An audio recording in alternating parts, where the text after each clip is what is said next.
Mount Sinai Brooklyn Hospital is relatively small, but it has been overwhelmed since the pandemic began. One of my oldest, dearest friends, my college roommate of 4 years, Dr. Mélanie Maaloi, is an attending physician there. She made a diary for us to show us what life is like on the front lines. Hello, my name is Dr. Mélanie Maaloi. I am an attending physician at Mount Sinai Brooklyn in Mount Sinai, Queens. I'm on my way to work. We've asked my old friend to show us what life is like on one day in one New York hospital. So I'm picking up my PPE. I'm going to get some scrubs. I'm going to get mask, face shield, and everything that I need to be safe on my shift. For Dr. Mélanie Maaloi, this is the new normal. I am going to start my shift. The emergency room at Mount Sinai Brooklyn Hospital has been overflowing. I walked in and they said everybody's intubated, and it looks like it's true actually. Most of our beds are taken up by intubated patients, meaning patients who can't breathe on their own and who are on the ventilator. Almost everybody is on oxygen, and almost everybody is a COVID patient. Since the pandemic began, more than 1,200 corona cases have flooded in, pushing the hospital to 150% of its capacity. So today there are 43 people in the department. That's pretty much full, but I have to say it's doing a lot better than a couple weeks ago when we had 86 to 96 in the department, 40 people boarding. It was really tough. It was really a bad week. In the intensive care unit, it's a similar scene. I just wanted to give you guys a little look at the ICU. So we have a full ICU. We have every patient in here on a ventilator. As you can see, it's not a huge space, but it's quite full. Every bed is full. Now I'm going to try to go to the tents. This is our fast track extension.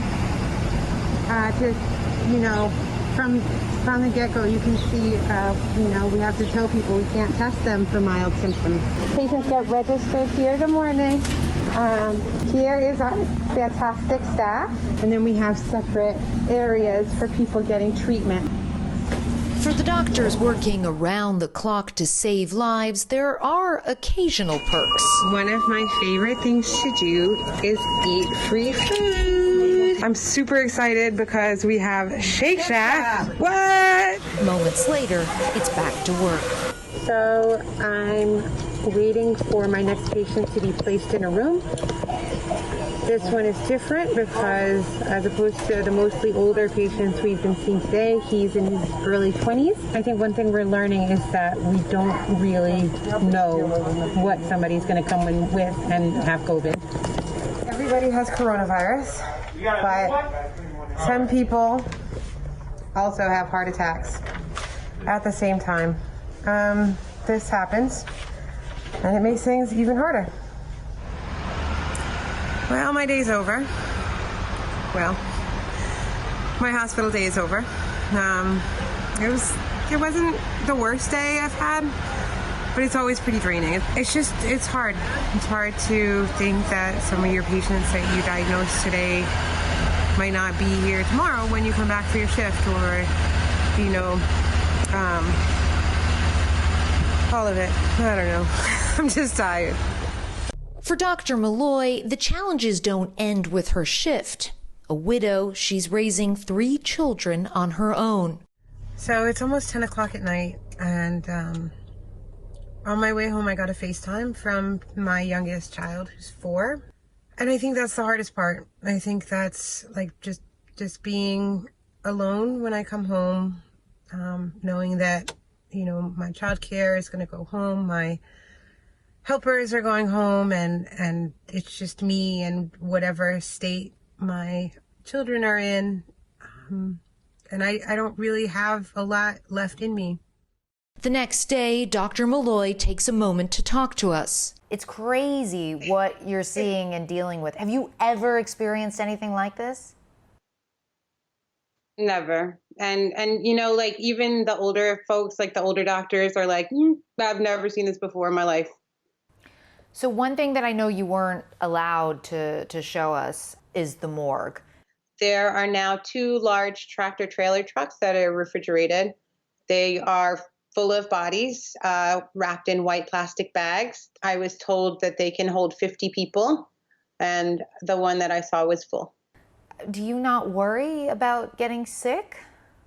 Yeah, of course we do. Of course I do.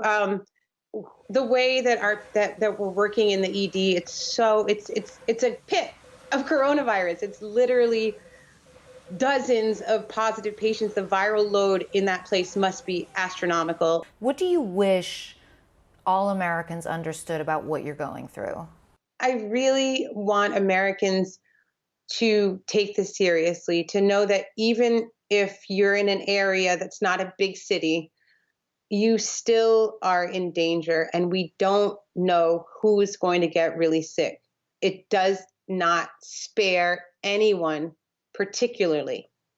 One other sobering piece of information that Dr. Maaloi shared with us was that of all those people on ventilators in the ICU, none of them have yet successfully been taken off of those ventilators. Now, the hospital was operating at 150% of its capacity. That number has come down to 110% of its capacity, but it is still not sustainable.